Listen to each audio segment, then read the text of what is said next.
Land titling యాక్టును ఆసరాగా చేసుకుని తమ ఆధీనంలో ఉన్న చాకలి మాన్యంపై అక్రమార్కులు తప్పుడు దస్తరాలు సృష్టించి అండగల్లో పేర్లు నమోదు చేసుకున్నారని దళిత గిరిజన ఐక్యవేదిక అధ్యక్షులు డాక్టర్ కలివెల ఎలేషా కుమార్ ఆరోపించారు. నెల్లూరు జిల్లా సీతారామపురం మండలం తహసీల్దార్ కార్యాలయం ఎదుట మారంరెడ్డిపల్లి గ్రామస్తులు ఎలేషా కుమార్ ఆధ్వర్యంలో చాకలి మాన్యం తనదేనంటూ ఆందోళన చేపట్టి తహసీల్దార్ కృష్ణారెడ్డికి వినతిపత్రం అందించారు. ఈ సందర్భంగా ఆయన మాట్లాడారు. గత ప్రభుత్వం ప్రవేశపెట్టిన ల్యాండ్ టైటిలింగ్ యాక్టును ఆసరాగా చేసుకుని హడావిడిగా అండగల్లో పేర్లు ఎంచుకొని భూమిని కాజేయాలనే ప్రయత్నం జరిగిందన్నారు. ల్యాండ్ టైటిలింగ్ యాక్టును నూతన ప్రభుత్వం రద్దు చేశారని అధికారులు మరోసారి సమీక్షించి భూమిపై సర్వ హక్కులు మాదిగలకే ఉన్నాయన్నారు. అండగల్లో మాదిగల పేర్లను నమోదు చేయాలని డిమాండ్ చేశారు. ఈ కార్యక్రమంలో గ్రామస్తులు తదితరులు పాల్గొన్నారు.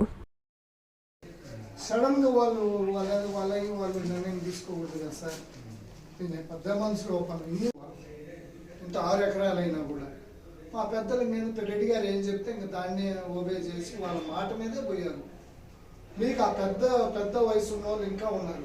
ఎందుకు చంద్రారెడ్డి వాళ్ళ నాయన బావి వాళ్ళ పెద్దోళ్ళు దాన్ని అనుభవించుకున్నారు. దాని పక్క భూములు కూడా చెప్తారు ఈ మాదిగ మాన్యాన్ని శాఖలోళ్ళే అనుభవించుకుంటున్నారు చాలా కాలంగానే. ఆ పక్క భూములు 132 సీతారామపురం మండలం మారంరెడ్డిపల్లి రెవెన్యూలో 192 6 ఎకరాల 32 సెంట్లు శాఖల మాన్యంగా ఉంది. మారంరెడ్డిపల్లి రెవెన్యూలో సర్వే నంబర్ 132/3లో 34 సెంట్ల మాగాని బావి పోరంబోకు భూమి ఉంది. దాదాపు 100 ఏళ్ల క్రితం వ్యవసాయానికి సౌలభ్యంగా కోసం అని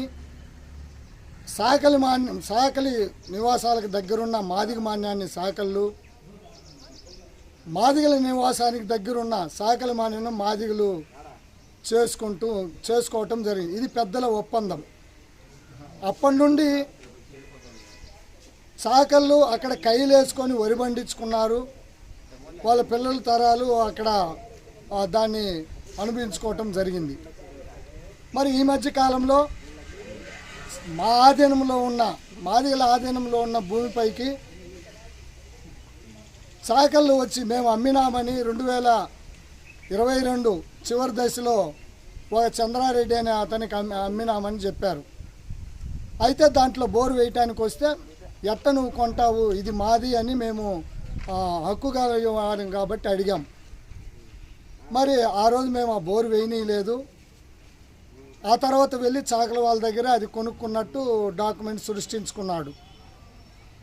అయితే అప్పటి నుండి తను రెవెన్యూ రికార్డులో మార్పు చేసుకుంటూ పక్కదారిలో తప్పుడు డాక్యుమెంట్లను సృష్టించి అడంగల్లో తన పేర్లు ఎక్కించుకున్నారు.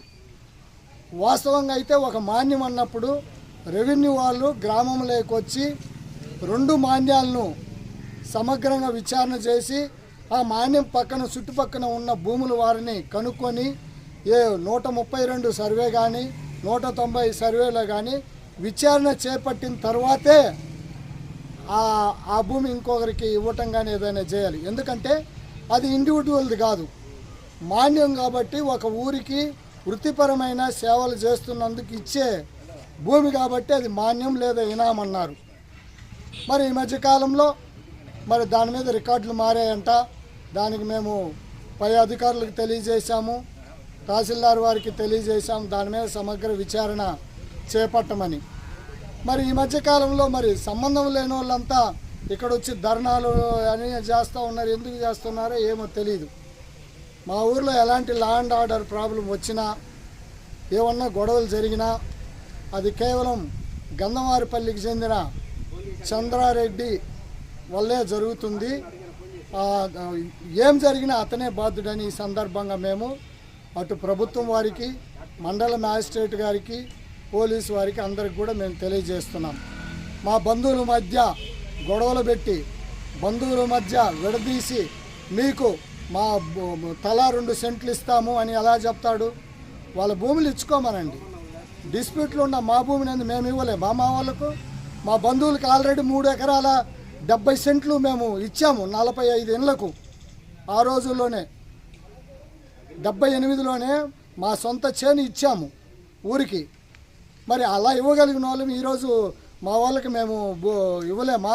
మా స్కూల్ నిర్మాణానికి మేము ఇవ్వలేమా? ఎవడో వచ్చి ఇవ్వాలనా? కాబట్టి మా మధ్య ఇలా కలతలు పెట్టి, మా బంధువుల మధ్య ఇలా కలతలు పెట్టి మమ్మల్ని విభజించు పాలించని చేస్తున్న చంద్రారెడ్డి మీద చర్యలు తీసుకోవాలని సంబంధితులందరికీ కూడా కంప్లైంట్ చేస్తున్నాము. మా వాళ్ళను మా మీదికి తోలే ప్రయత్నం ఆపుకోవాల్సిందిగా అతన్ని హెచ్చరిస్తున్నాం.